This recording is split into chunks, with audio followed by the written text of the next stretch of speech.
4개 변수의 미분법 뭐예요?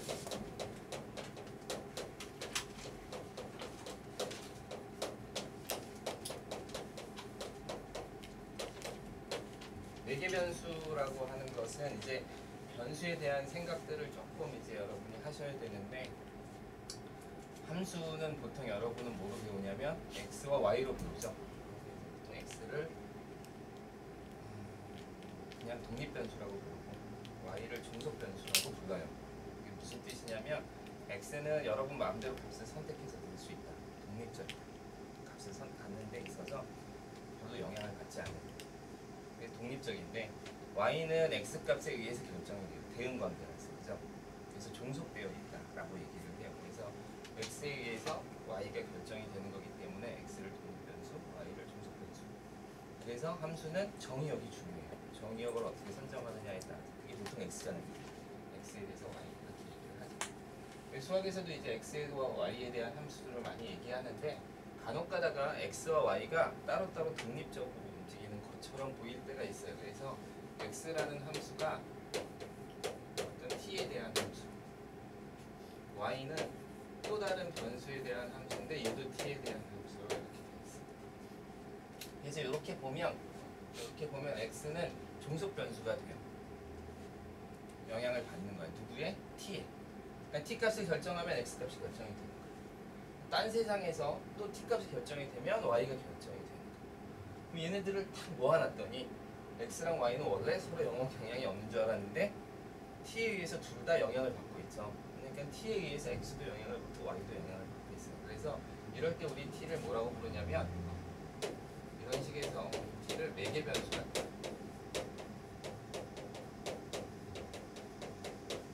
이걸로 만들어진 방정식을 매개에서 방정식이라고 해요. 제일 간단한 매개변수 방정식이 여러분이 배운 것 중에 원의 방정식이에요. x라는 함수가 있는데 x는 코사인 t로 합시다. 보통 세타죠. y라는 변수가 있는데 y는 사인 t. 사인 t. 그럼 x는 코사인에 의해서 영향을 받고 y는 사인 값에 대해서 영향을 받는 함수죠. 서로 영향을 받지 않는데 얘네 둘을 이제 하나로 만들 수가 있어요. 그러면 이럴 때는 t에 관한 식으로 무엇인가를 써서 내요. 여기 t는 이렇게 하기 좀 어렵죠? 안 배웠어요, 여러분. 그래서 쌍각함수의 역함수 배운 적이 없어요. 그쵸? 쌍각함수의 역함수는 배운 적이 없어서 t에 관한 식으로 만드는 건데, 요거에 가장 예쁜 식이 하나 있죠. 요거에 가장 예쁜 식이 코사인 t의 제곱 더하기 사인 t의 제곱은 얼마죠? 1이죠? 그래서 이 식을 우리가 가져와서 여기다가 이렇게 하나씩 집어넣어주면, 이 식은 x제곱 더하기 y제곱은 이렇게 원의 방정식입니다. 그래서 원의 방정식을 매개변수 방정식으로 표현하면 x값 따로 y값 따로 세타에 대해서 표현하는 방정식. 이게 이제 이유가 어떤 거가 있냐면, 이거는 그냥 참고로 몰라도 되고 상식으로 넘어가서 얘기하는 거자면, 예를 들어서 우리가 평면에서 봤을 때 한 점을 결정하는 요소는 두 가지가 필요해요. 하나가 이제 뭐냐면 x값, y값. 이렇게 해서 한 점을 결정하자. 이걸 여러분이 배운 거예요. 이걸 갖다 우리는 직교좌표계라고 해요. 그래서 x값과 y값에 대해서 한 점을 표현하는 거예요. 또 다른 방식이 뭐냐면, 여기에 거리와 각도로 표현하는 방법이에요. 그래서 거리와 각을 주면 딱 한 점이 결정. 그래서 이거를 원형좌표계라고 불러요. 알겠죠? 그래서 두 가지 좌표계가 있는데, 직교좌표계는 여러분이 일반적으로 쓰고 있는 대부분의 함수들을 표현하는 굉장히 좋은 반면에, 원형좌표계는 원과 관련된 어떤 방정식을 표현하는데 아주 깔끔해요. 예를 들어서 이걸 원형좌표계로 쓰면 r은 1 이렇게 돼요. 원의 방정식은 r은 1 이렇게. r이 1, 반지름이 1인 점을 쭉 찾아다니면 이렇게 나오죠. 그래서 그것도 사실은 이렇게 함수를 표현하는 방식이에요. 이게 이제 넘어가서 나중에, 이건 이제 지금은 안 배우겠지만, 이렇게 공간 공간, 좌표 공간으로 넘어가면 얘를 표현하는 방법도 직육면체 좌표계가 있어요.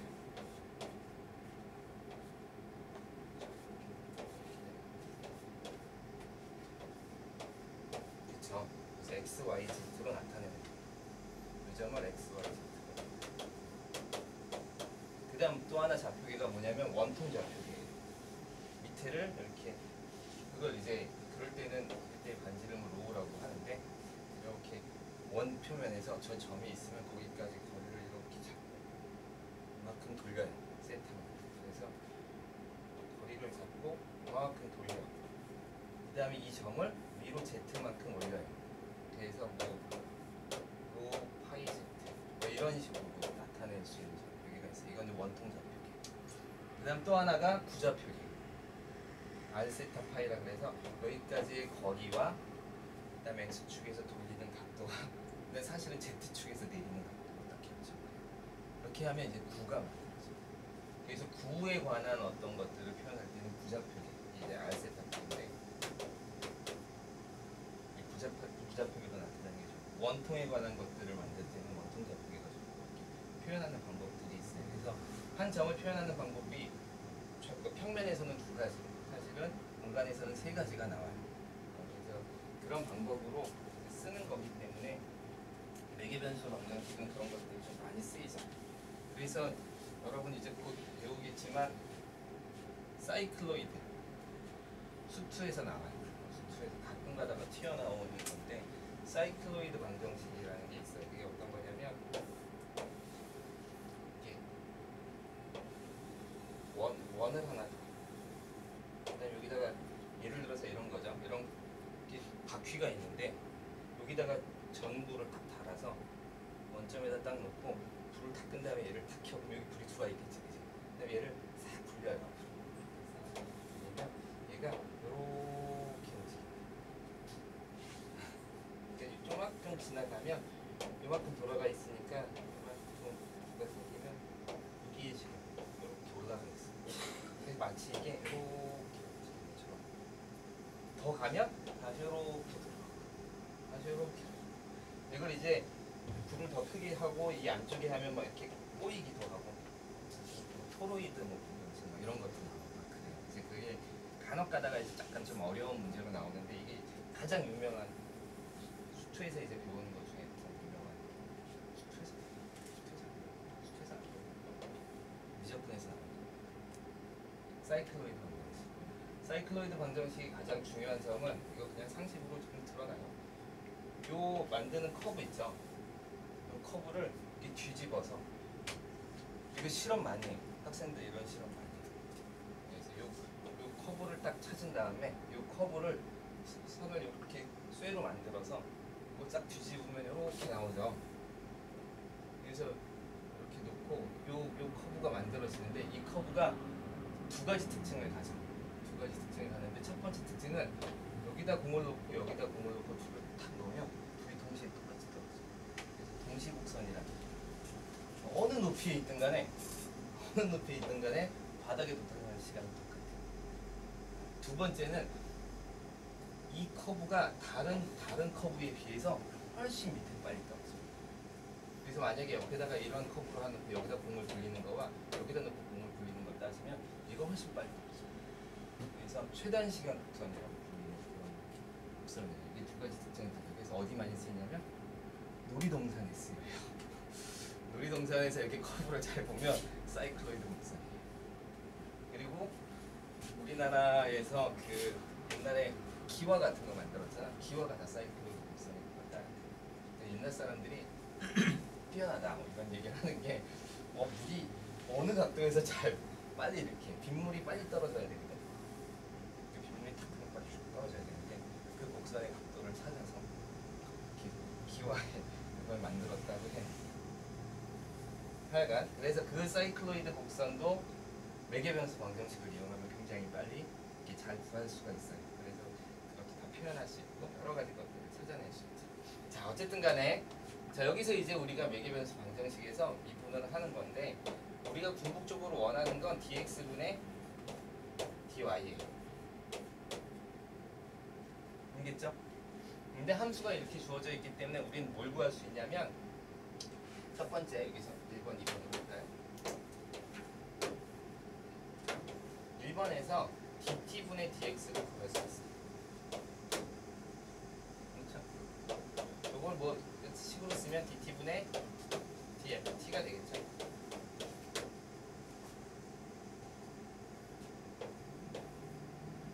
그 다음에 dt분의 dy를 구할 수 있어요. 그러니까 t에 대한 변수로 찾아낼 수밖에 없어요. 이제 나중에 가면 음함수 미분법이라는 거 배우는데 그게 바로 얘를 그냥 x, y를 두고 하는 거고 지금은 x, y를 두지 않고 이렇게 매개 변수로 푸는 거예요. 이 상태에서. 알겠죠? 그러면 이거는 dt분의 dgt 따라서 이제 어떤 결과가 나오냐면 dx분의 dy는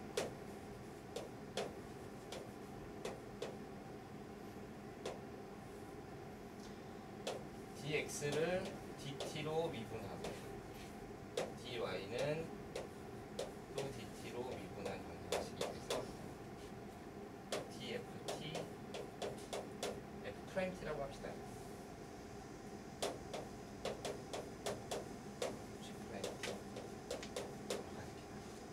신기하죠? 좀 x에 대한 y의 변화를 구하는데 t에 대한 식으로 나오는 거예요. 뒤가 바뀌었나요? 앞에가 이게? 그러네요.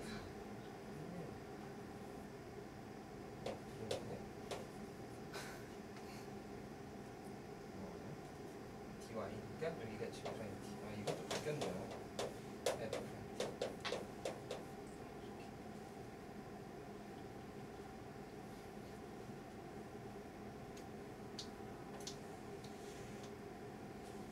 자, 그럼 여기서 한번 예시에서 계속 풀어볼까요? dx분의 dy를 구하고 싶어 이렇게 물어봤을 때 dt분의 dx는 코사인 t를 미분하니까 마이너스 사인 t가 나오겠죠? 그 다음에 dt분의 dy는 사인 t를 미분하니까 코사인 t가 나오겠죠? 따라서 dx분의 dy는 이게 밑에죠. 마이너스 사인 t분의 코사인 t 이렇게 바뀌겠죠. 그쵸? 이렇게 쓸 수 있어요.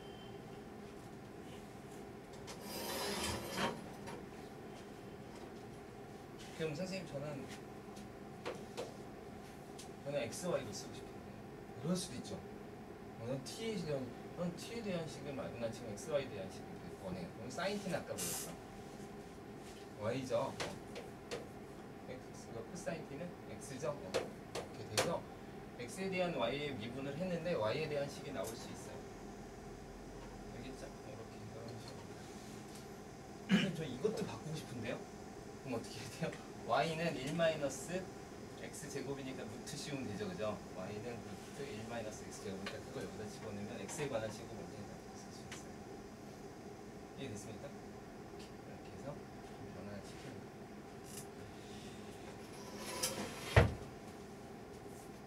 자, 궁금한 게 있나요? 제가 지금 선생님 수업을 하면서 느낀 건데 매개변수 방정식으로 쓰면 원의 방정식은 함수가 아니고 함수처럼 만들 수 있겠네요, 그죠? 이렇게 조금 더 연구를 해봐야겠네요. 이렇게 아예 말씀입니다.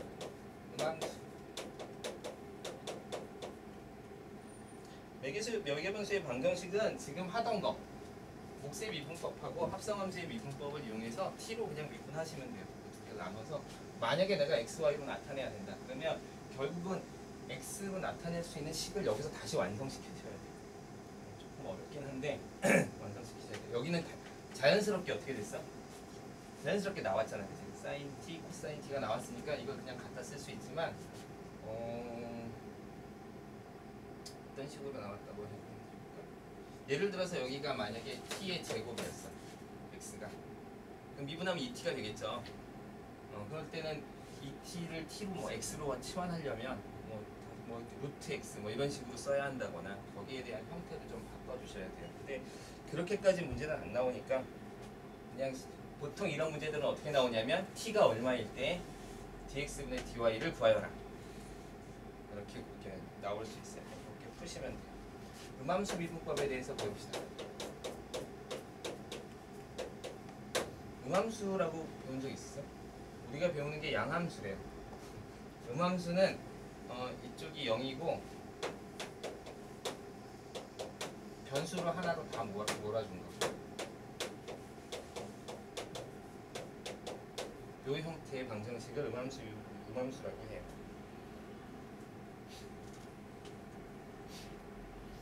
비교하자면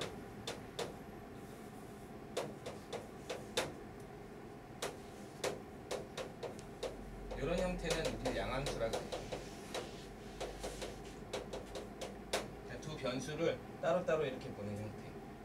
한쪽으로 다 몰아서 보는 건 음함수라고 해요. 대표적으로 뭐 음함수에 들어가는 거기도 해요. 그렇죠? 그래서 음함수 미분법이라고 하면 x, y를 한쪽으로 몰아서 쓰는 형태의 방정식이고, 음함수 미분법은 그렇게 어렵지는 않아요. 그러니까 예를 들어서 여기는 뭐 특별하게 뭐 식이 나와 있지 않네요. 여기는 예시로 봅시다.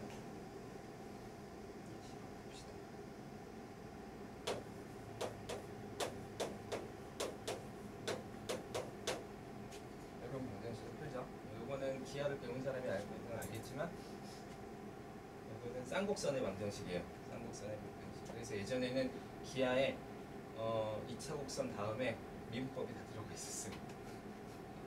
미분법이 다 들어가. 음함수 미분법이 이거 배웠다라고 했기 때문에 이게 2차 곡선 뒤에 음함수 미분법이 다 들어가 있어서 접선의 방정식 구할 때 이거를 다 구해요. 그렇죠? 안 그러면 막 직선 막 만들어서 접선 방정식 하고 해야 되잖아요. 음함수 미분법. 자, 이걸 미분하면 dx분의 dy를 구하여라. 여기서는 사실은 프라임 쓰는 것보다 프라임 써도 되긴 하는데 요걸 조금 써두는 것도 괜찮아요. 프라임 쓰는 것도 좀 비교는 해줄게요. 그러면 이제 dx분의 dx제곱 마이너스 y제곱은 0 이렇게 되겠죠.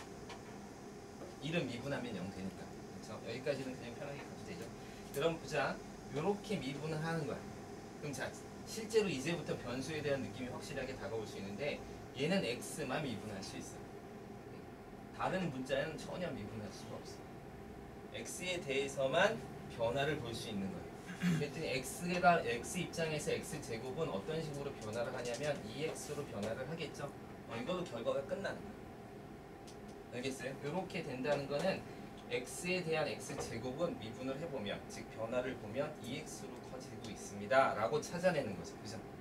그런데 얘는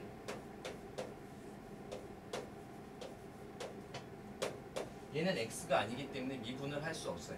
그죠? 그래서 얘는 어떻게 해야 되냐면 마치 매개변수의 미분법처럼 y로 미분을 할 수밖에 없어요.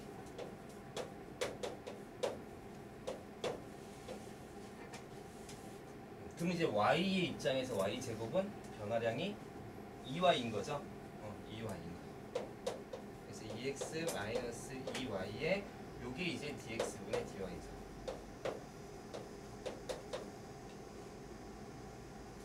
그래서 여러분 이걸 뭐라고 써요? y 프라임 이렇게 쓰는 거죠. 프라임 변화를 보겠다. 그래서 이걸 구하는 거예요. 그래서 dx분의 dy는 이거 넘기고 이렇게 나눠주면 y분의 x 구할 수 있어요.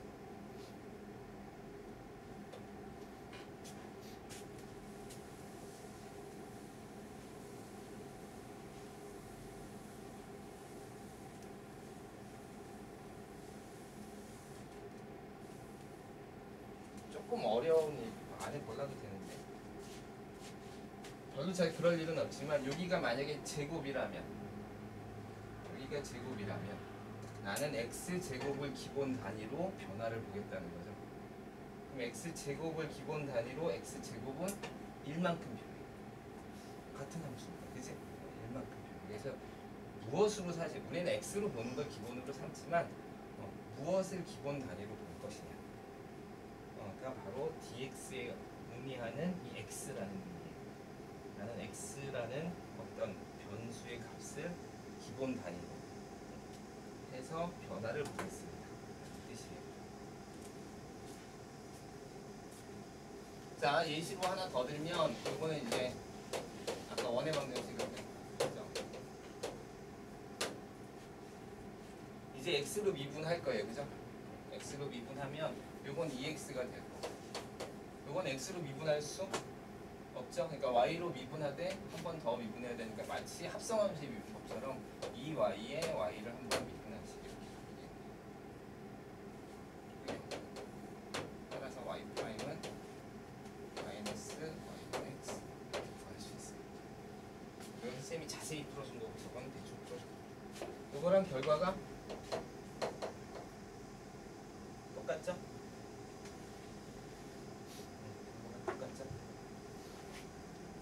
그러니까 원의 방정식이나 타원의 방정식이나 이런 데는 그 미분계수를 구하기 위해서는 x, y 값 두 개가 다 있어요.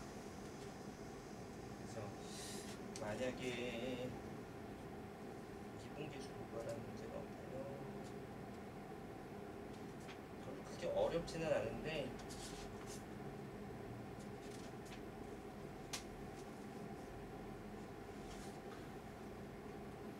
만약에 뭐 x가 2분의 여기서 미분계수를 구하는데 x가 루트 2분의 1이야. 2분의 1도 괜찮겠네요. 2분의 1이야. 에서의 미분계수를 구해 라고 했으면 x가 2분의 1을 여기다 대입하면 y값을 구할 수 있죠. 2분의 루트 3. y는 플러스 마이너스 2분의 루트 3인데 y가 0보다 크다고 합시다. 0보다 큰 조건으로 합시다. 그렇게 되면 이제 이 값과 이 값을 여기다 대입하면 따라서 미분계수는 얼마냐면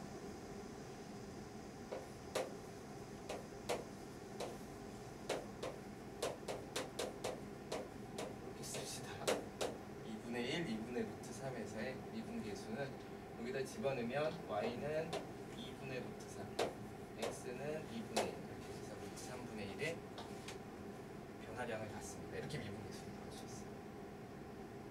알겠죠? 그러니까 미분을 했는데 y값이 그대로 남아있기 때문에 y에 대한 값도 집어넣어줘야 돼요. 됐습니까? 알아들은 표정인가요? 아니야? 너 어디가?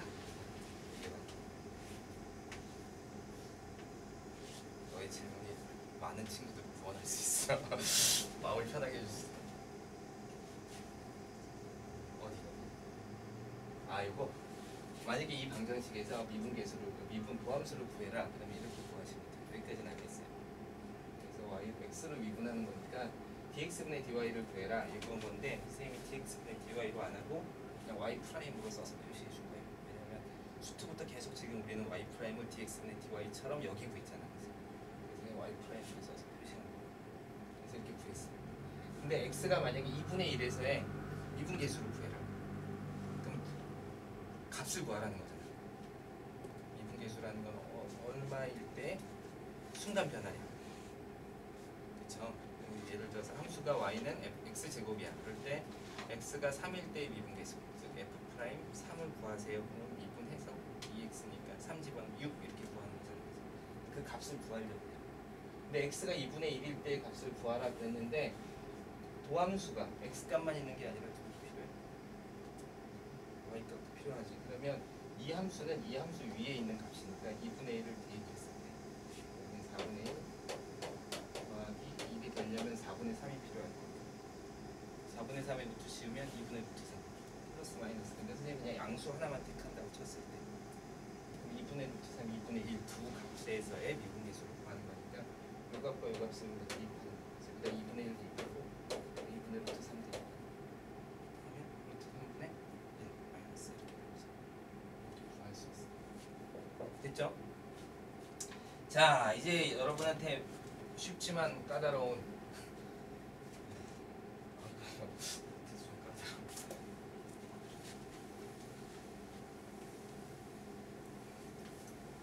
다행히 문제를 풀진 않는 거니까.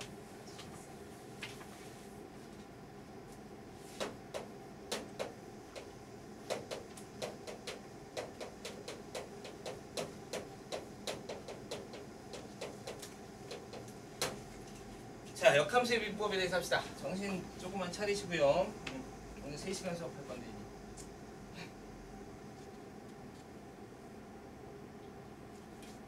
역함수에 대해서 잠깐 그냥 여러분 잘 알고 있겠지만 선생님이 조금 더 설명을 하는 걸로 해서 합시다.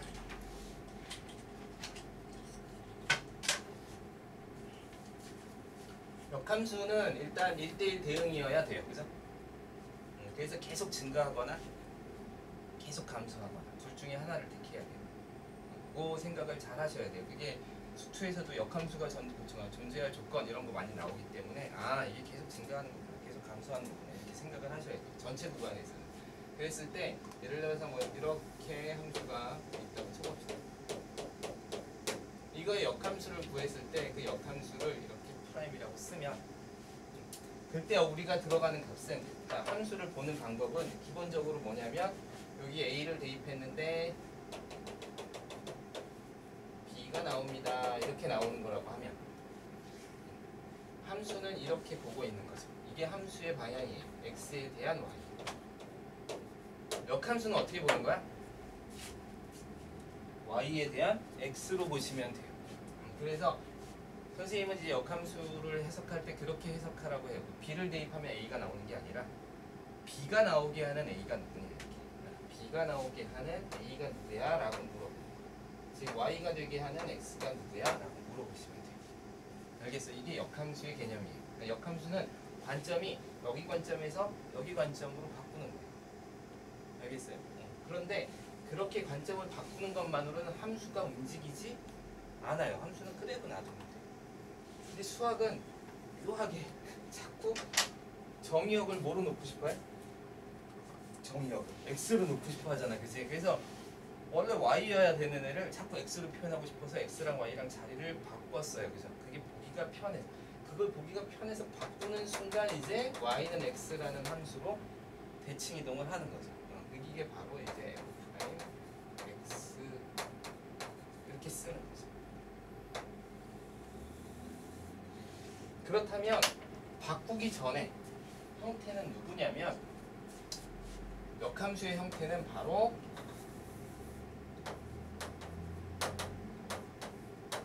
Y를 대입해서 X가 나오는 즉 Y가 나오게 하는 X를 구하는 이 형태예요.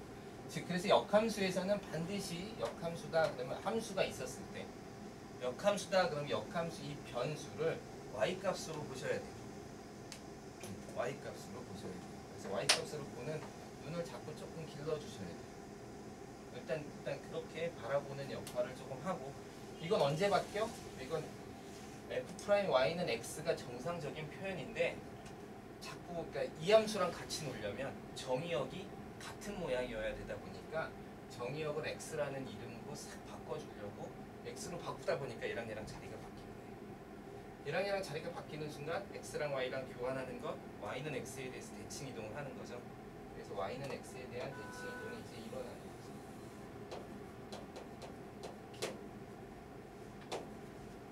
그렇죠? 그렇게 되기 때문에 이렇게 됩니다. 그래서 여러분은 이 함수를 보더라도 아 너 Y값, 아 넌 X값, fx 입장에서 이렇게 자꾸 생각을 하세요. 자 그런 입장에서 봤을 때 얘를 gx라고 합시다. g라고 합시다. 프라임 붙이지 말고 왜냐면 프라임 잘못 붙였다가 이제는 아 미안해요. 이게 역함수니까 이렇게 쓰면 안 되네요. 쓰는 거 자체가 잘못 썼네. 이렇게 써야죠. 너무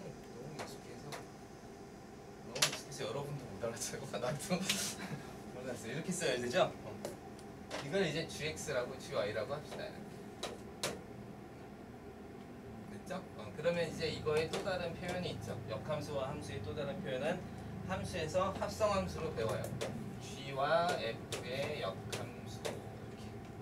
그러니까 역함수일 때 둘을 합성시키면 x 항등함수가 됩니다. 항등함수가 됩니다. 맞아요? 그래서 우리는 이제 여기서부터 시작할 거예요. 이게 첫 번째 형태는 이렇게 됩니다. 황등함수가 됩니다. 아, 즉 G. 요거는 이제 표현법이에요. 황등함 합성함수의 표현법이야. 여기 되게 예쁘긴 한데 이거 갖고는 아무것도 할 게 없어요. 그래서 여기서는 이거 할 건 없죠. 이렇게 대입해 주시는 게 좋아요. 그렇죠? 그 다음에 이렇게 해서 x 이렇게. 자, fx는 결국 뭐예요? 식에서 치환을 하더라도 얘는 뭐로 치환해야 돼? fx는 y잖아. y로 봅시다. 괜찮죠? 즉 gy는 x라는 거가 되는 거죠. 당연하죠? 그렇게 되어야 되죠. 따라서 얘를 이제 x로 미분하자.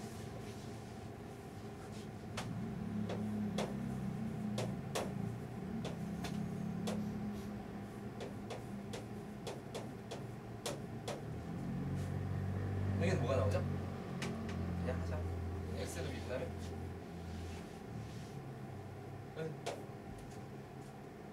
이거는 무슨 함수예요? 합성함수죠? 그러니까 g 프라임 y 더하기 f 프라임 x는 1이죠? 됐어요? 따라서 이걸 구하고 싶은 거죠. 역함수의 미분이라는 건 y에 대한 x의 변화를 보는 거죠. 역함수의 미분이라는 건 이걸 미분하는 거예요. 그래서 y에 대한 x의 변화를 보고 싶은 거죠. 이게 역함수의 미분. 따라서 이 역함수의 미분은 우리가 알고 있는 함수의 미분의 역수입니다. 이런 결과가 나와요.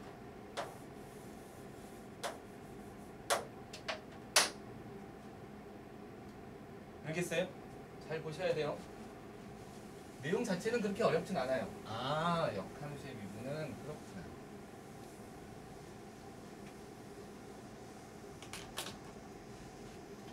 자, 여기까지 설명하고 조금 개념적으로 다시 숫자를 넣어서 보여줄게요.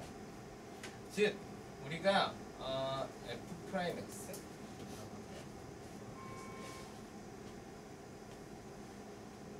역함수의 미분이라는 것은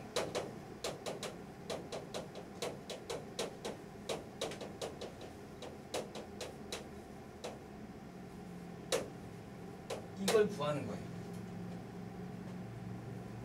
y에 대한 x의 변화.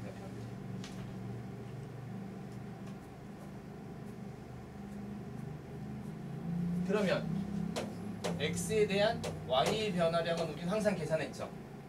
이게 f 프라임 x지. 맞아요? 따라서 dyv의 dx는 f 프라임 x분의 1입니다. 이렇게 되겠죠? 이게 이제 다른 방식으로 이걸 보는 거. 이건 합성함수로 보는 것. 요거는 그냥 y에 대한 x의 변화를 보는 거니까 바꿔서.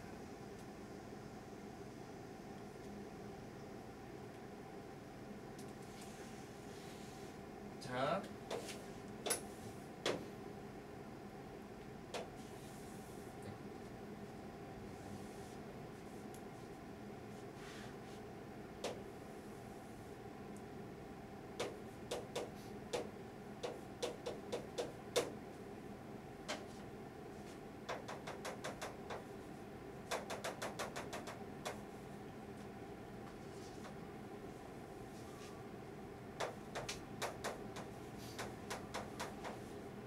이렇게 나왔다고 쳐봅시다. 어떤 함수에서.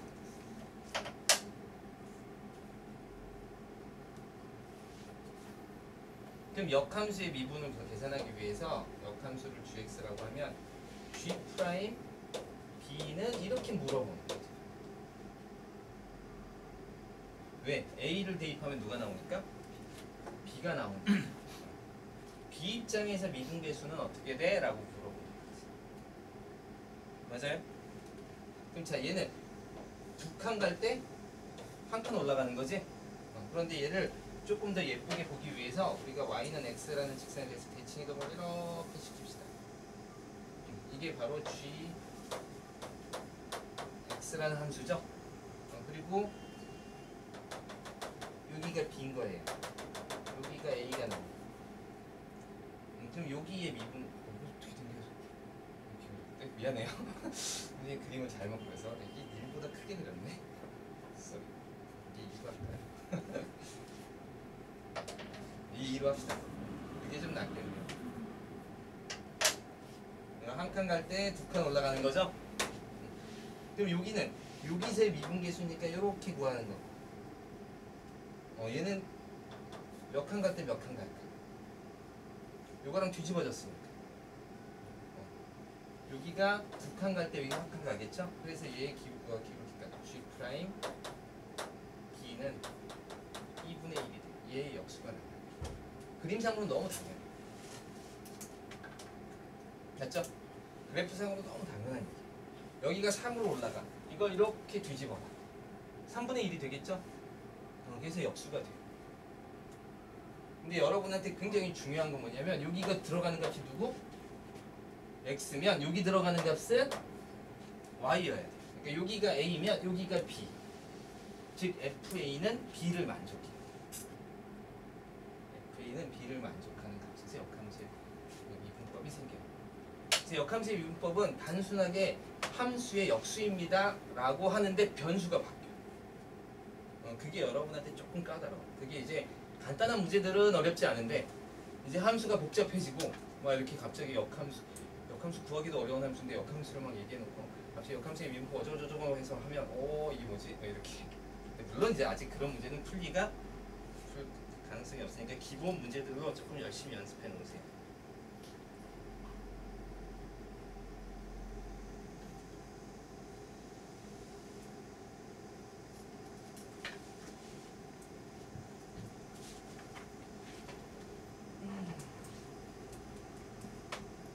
자, 예시 문제를 한번 볼까요? 여기다가 풀어볼까요? 조금 어려울 수 있겠네요. 연습도 안 시켜놓고 바로 일단 fx가 함수가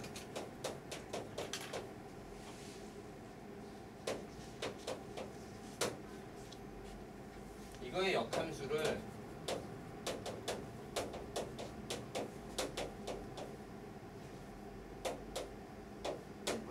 라고 합시다.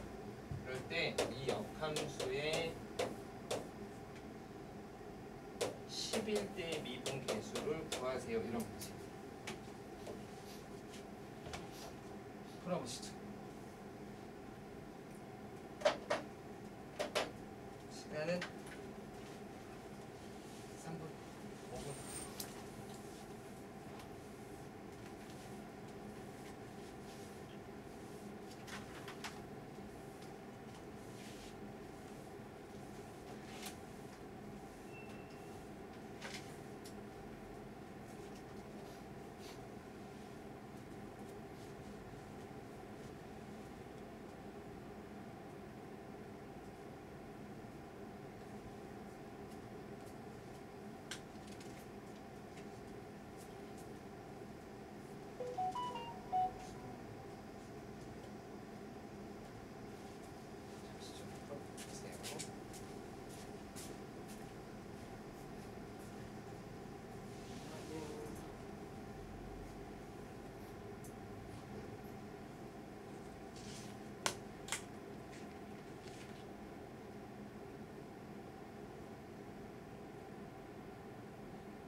푸셨나요?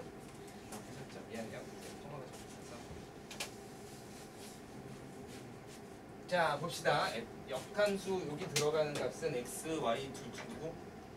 y죠. 그래서 얘는 y예요. 그래서 역함수가 나오면 기준이 fx이기 때문에 물론 이제 역함수를 먼저 알려주는 경우도 있어요. 그럴 때는 여기가 이렇게 만약에 여기 함수를 알려줬다 그러면 얘는 x고 그러면 원래 함수의 x는 y로 보셔야 돼요. 그러니까 x랑 y랑 변수를 계속 잘 정확하게 보셔야 돼요. 얘는 지금 y 값이 10인 거죠. y 값이 10이니까 x 세제곱 x가 10이 아니라 x 세제곱 더하기 2가 10이 나오게 하는 x를 찾아야죠. 그러니까 x는 2가 되는 거예요. 따라서 이거는 우리가 배운 게 역함수의 미분은 함수의 x일 때 미분의 역수입니다. 이렇게 식이 되어 있으니까 결국 이 식은 f 프라임 2분의 1 이렇게 쓸 수 있네요. 그렇죠? 이 관계만 조금 공부할 때 조금 잘 잡아놓으세요. 처음에 잘 잡아놔야 시간이 갈수록 여러분은 덜 헷갈리게 하고 찾아 나갈 수 있어요. 그래서 얘를 미분해서 시작은 해서 3x 제곱이 되니까 f 프라임이는 2제곱 4, 3, 12분의 1 이렇게 푸시면 돼요. 어렵지 않죠? 자, 저기 보충은 다시 특강 수업은 지금 현재는 목요일날 2시 수업은 안 해요. 그 다음에 금요일날 1시에서 3시는 해요. 그 다음에 다음 주 화요일날 15일이죠. 2시에서 5시 이렇게. 그리고 바꿨어요. 지금 목요일날 오전에 상륙한다는 얘기가 있어서 그래서 목요일날 하루 종일 좀 위험할 것 같아요. 태풍 중에서 여러분의 공부에 대한 열정을 내가 보겠습니다. 뭐 이렇게 물어볼 건 아닌 것 같고 안전을 보장으로 막 이렇게 여러분 공부 열심히 할 거죠. 태풍을 또 보세요 이럴 건 아닐 것 같아서 태풍이 화요일 문제는 금요일 날도 태풍이 아직 완전히 안 지나간 상황인데 그래도 서울 위쪽에 있을 가능성이 높아요. 서울 예를 들어서 금요일 오전이라고 하면 보통 새벽 몇 시니까 서울 근교에 있으면 우리가 수업한 1시쯤에는 그래도 좀 올라가 있지 않을까. 풍속력이 지금 시간당 한 20km? 굉장히 느릿느릿 가고 있고요. 느릿느릿 가는 태풍을 위험하다고 얘기하는 거예요. 그래서 약간 좀 변동을 합시다. 미안해요.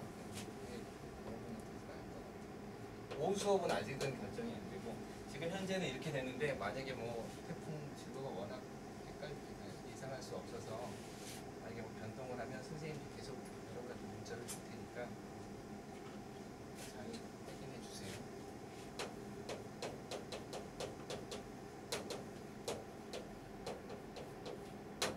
이계도 함수.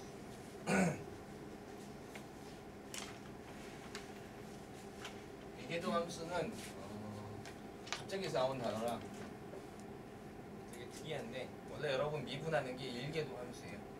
이계도 함수는 2번 미분한 거예요. 그래서 f가 y는 f 프라임 x가 한 번 미분한 함수가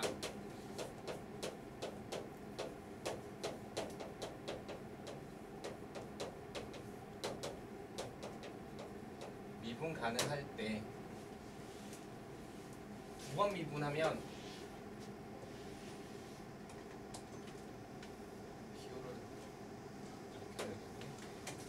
dx분의 d는 이렇게 써요. 요게 연산사예요. 요게 작용하는 거라서 요렇게 써요.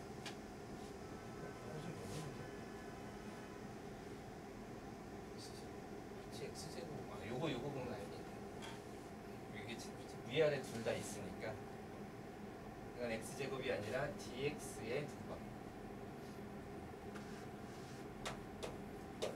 그리고 이걸 더 많이 써요. 그래서 2 프라임 해서 2번 미분한다. 리미트 h를 0으로 갈 때 dx분의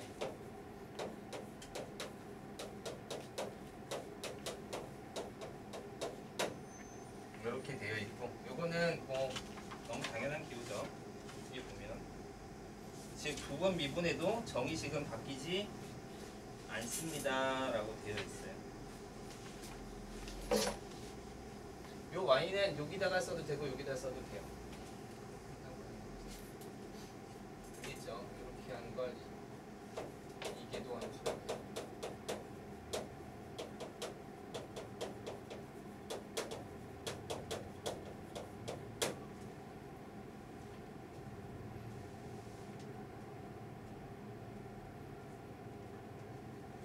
예시로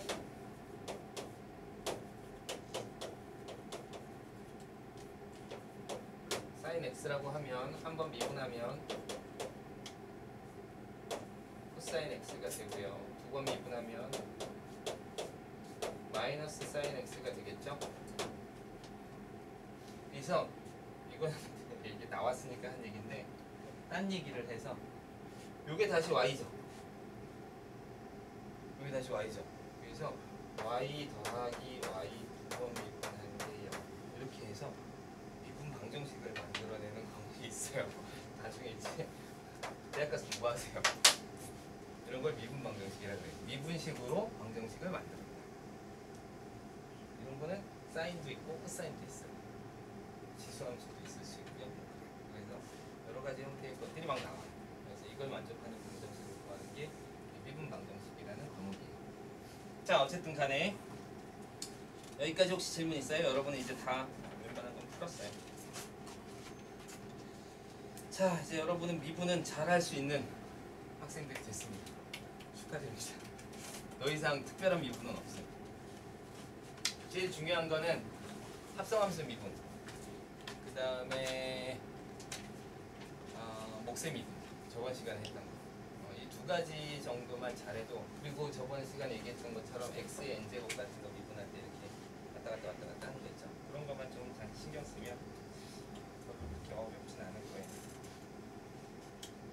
그러니까 역함수하고 음함수, 외계변수는 좀 특별한 케이스에서만 나와요. 그러니까 일반적으로 여러분이 함수가 나왔을 때 막 미분을 해야 되는 건 합성함수하고 그 다음에 목세 미분, 이 부분이 제일 좀 까다롭게 해야 됩니다. 자주 쓰는 부분이니까 좀 충실하게 해놓으시면 될 것 같고요. 자, 이제부터 활용에 들어갑시다. 들어가기 전에 함수에 대한 걸 바로 하는 건데, 접선의 방정식